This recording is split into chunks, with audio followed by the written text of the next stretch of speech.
Hello mga Katden lovers and Katden followers. Abay, fact check po natin.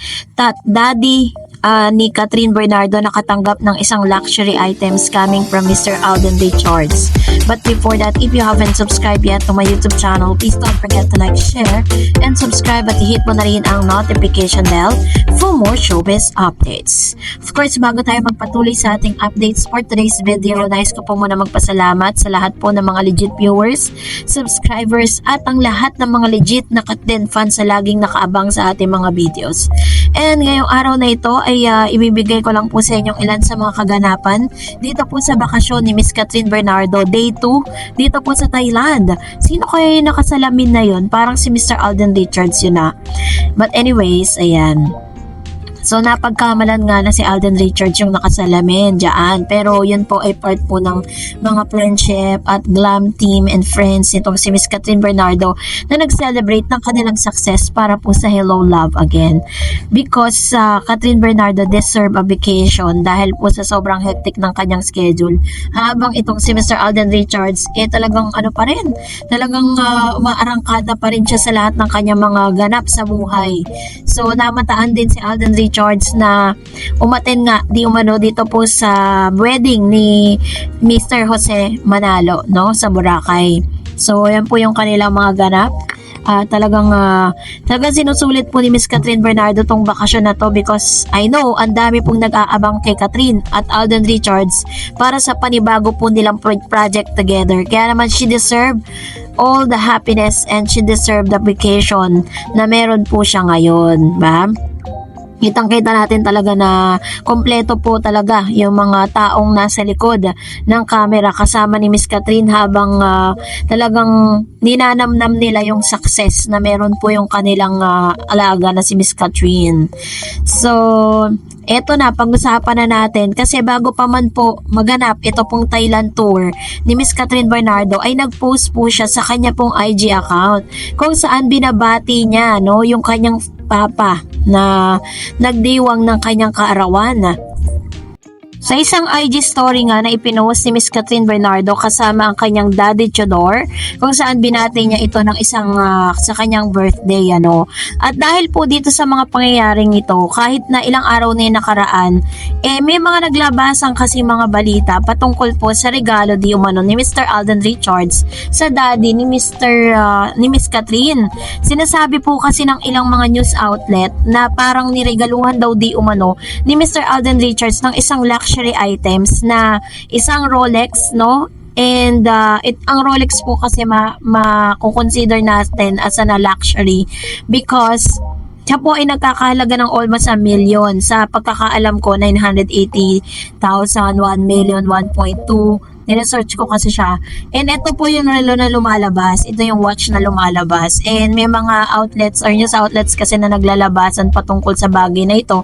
Hindi ko po talaga to gustong ilabas kasi parang wala po akong makitang ebidensya na talagang binigyan. Pero sa dekalidad kasi ni Mr. Alden Richards, si Alden po kasi, ano talaga yan, isa sa mga kinaadikan yan ang relo. Kung matatandaan ninyo, sobrang dami niyang mga watches and mga sports car. Dahil po yun yung isa sa mga sinasabi niyang investment niya. Once na nagkakaroon po siya ng mga gandang achievements, bumibili po siya ng mga bagay na makakapagpaalala dun sa parang reward system, ganon, nire-reward niya yung sarili niya. And di ko naman sa sinasabing minamalit natin si Alden na hindi niya kayang bumili or legaluhan.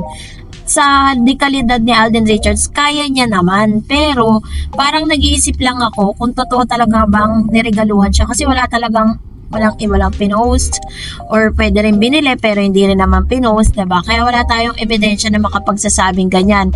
Hindi ko po ito kino-confirm pero hindi ko rin siya dinideny. Ganon, nasa gitna lang tayo.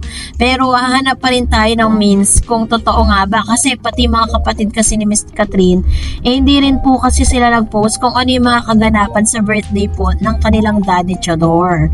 Yun po kasi yung talagang chinecheck ko at lagi ko pong pinagbabasihan kasi mahirap naman po na meron kasi mga news outlet na naglalabas lang po ng news tapos parang makapag-invento lang, di ba, kahit wala naman talagang evidence.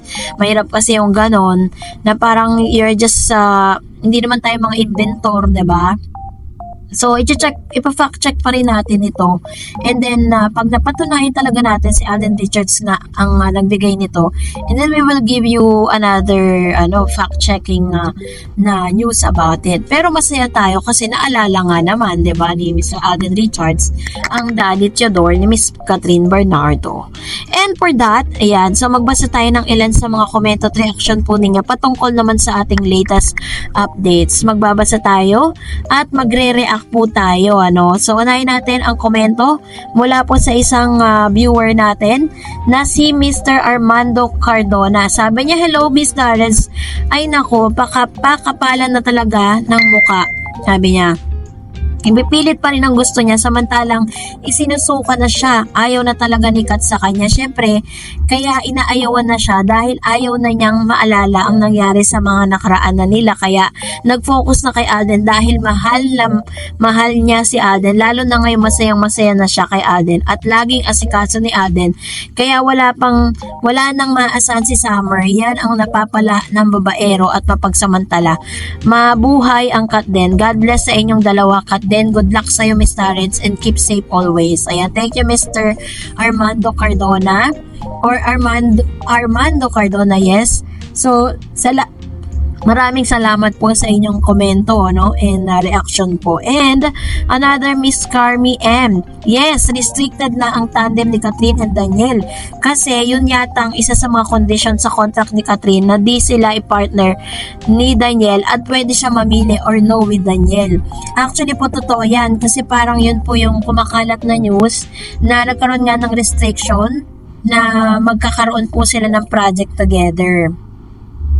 And Miss Evelyn Canete, sabi niya, at wag na wag kalimutan ang sinabi ni Daniel na para sa kanya ang loyalty ay aso. So mas mababa sa asong tingin ni Daniel kay Kat pagdating sa loyalty. And sabi ni Miss Nor Hamida Magandia, dapat hindi na sila ipareha. Laos na si Daniel. Ayan. Wala naman po kasi parang ina-attempt lang talaga ng kabilang kampo na gusto nila na magkaroon sila ng work together ng parang magkakaroon ng reunite sa kanilang project pero parang wala namang kaplano-plano ang ABS eh. And sabi ni Miss Jobin Jose, kapag sikat bumalik kay Daniel, yan na ang katapusan ng karir niya at hindi siya magiging masaya. At to consider her mom and siblings, malabo makipagbalikan si Kat kay DJ na untog na yan. Maski ako nanay niya, di ako papayag na paulit-ulit lang sasaktang anak ko, no? True naman. At syempre, katulad na lagi natin sinasabi, hindi naman po stupido or stupida itong si Miss Catherine para po na babalik pa siya sa isang taong talagang sinaktan siya ng paulit-ulit kasi hindi ako naniniwala na one time lang nangyari yan eh. Maaring marami ng beses na ginawa ni Daniel yan, pinapatawad siya, pero this time kasi parang peace off na sa kanya, kaya nilitawan na siya ng tuluyan. At nung bumitaw na, talagang nahirapan na siyang makabalik pa ulit. Sabi ni Miss Benga Azucena, hello again, Miss Tarrants. Ako feeling ko, hindi na ulit magkakatambal ang Katniel sa anumang projects. Wala yung pagkakaiba sa mga dating mga artista na magkakalab team na mga nagkahiwalay lalo't mabilis ang panahon. Darating ang time na mag-aasawa na si Kat. Posibleng maglaylo na rin yan sa showbiz tulad ng mga mag-asawang artista. Kaya malabo na yang si DJ na makasama pa niyang muli si Kat. Kung magkikita man yan, civil na lang siguro. Very true. Actually, posible naman talaga na magkikita po sila dito po sa kanila pong dito sa ABS-CBN, lalo na iisang network lang po sila. Pero parang malabo na rin talaga na magkakaroon pa sila ng proyekto together dahil katulad nga na sinabi natin, may restriction na po doon po sa kontratang pinirmahan ni Miss Catherine Bernardo. Nung sa kanya po ay nag-renew siya ng kanyang contract. Sabi ni Miss Arlene Quito, 2 billion, lalong di makakatulog yung mga ibang bashers ng Kat din. Baka iiyak ang mga bashers. Parang Coco at Julia lang yan. Umiiwas ang mga iyak na bashers. Solid Kat din here, basher iyak. Tingnan nyo, diba? Kung makikita nyo po yung relationship ni Julia at ni Coco, diba? Ngayon nakikita nyo super sila sweet, pero dati Lagi silang tinatanong pero never po silang nagsasalita. Sabi ni No Orjana Daud, for me, super sikat pa rin sikat at in demand sa kahit saan. Mapa-endorsement or movie, sikat lang ang sakalam. Ngayon sabihin yung laos na, I think si DJ lubog na sa career. Move on na kayo mga dilulo ni Summer. Mind your own business. Nasa kay Kat na ang lahat. Very true. Siya naman talaga yung most in-demand artist ng kanyang henerasyon dahil sa dami po ng mga producers at sa dami po ng mga directors na gusto po siyang gawa ng project. And sabi naman po ni Miss Ineng Cadona, huwag kayong magalit mga Katrin fans kasi marami nakapanood ng laplapan sa movie nila ni Alden. So wala naman pong problema doon kasi part po yun ng movie at hindi naman po yun ginawa para po parang for kabastusan or what, 'di ba? Ginawa nila yun dahil yun ay naaayon sa pelikula. Sabi ni Miss Evelyn, "Hay, wala nang pag-asa yan Daniel na yan. Mag-flop lang pelikula kung itambal ulit. Mayabang na yan Darren." Sabi niya. And sabi ni Ma'am si Clarita, please wag na i-partner si Kat kay Daniel. Tapos na sila. Makontento na siya kay Angela B. Yun po si Angela B. And sabi ni Ineng, huwag kayong magalit mga ito sinabi niya kanina, no? And I think wala naman pong katulad na sinabi ko kanina, wala naman po ako nakikitang problema doon po sa naging laplapan na sinasabi ninyo. Wala po naging problema sa kissing scene. That's really a part of the movie and nakita naman natin kung paano nila ginawa. Sabi ni Miss Ami Yosores, no Daniel, sa pinirmahang contract ni Katz, that's what they say. Yan, malinaw. Sabi ni Miss Marisa Roque, magpakasal na kayo Alden at Katring, walang maggulo at mag-agaw sa inyo, Kat. Alang ni Lord, nagmamahalan kayo ni Alden at Kat. Yan, ito yung kanyang payo naman si Ma'am si Marisa Roque, no? Kung pwede nga lang ganun, no? Pero, syempre, we should always trust the process pa rin, eh. Sabi ni Miss Carmi M, lagi ako maabang sa updates mo, although hindi lang nagko-comment, excited lagi ako makinig sa'yo, Miss Ma'am Darreds. Ayan, thank you, Ma'am si Carmi M. And sabi ni Miss Ellen Prani, sana maging leading man si Alden sa movie ni Kat, Elena 44. Actually po, hindi po malabo mangyari yun. Pero parang ang pinupush kasi ngayon ni Direk Kate Garcia, yung kanila pong Elena po, yung kanilang part 3 ng Hello Love Again. Sabi ni Miss Mel Calonzo, mentra na naman si Summer, Diyos ko, hindi na makamove on. Sira kayo ng sira dun sa Katrin, mas lalo lang sumisikat. Very true. Mas lalo nilang nilulubog, mas lalo nilang sinisiraan sa social media, mas lalo pa talagang ang daming sumusuporta. Sabi ni Miss Owal Ignacio, Part 3, Hello Love Forever na ang title niyan. Sabi ni Ma'am si Alicia Aquino, thank you Ma'am Annette Goson. So, talaga namang kumbaga parang pasasalamatan mo naman talaga si Ma'am si Annette.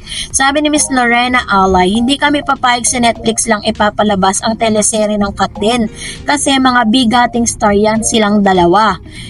Diba? Totoo naman, diba? Parang pag Netflix, parang very limited lang eh.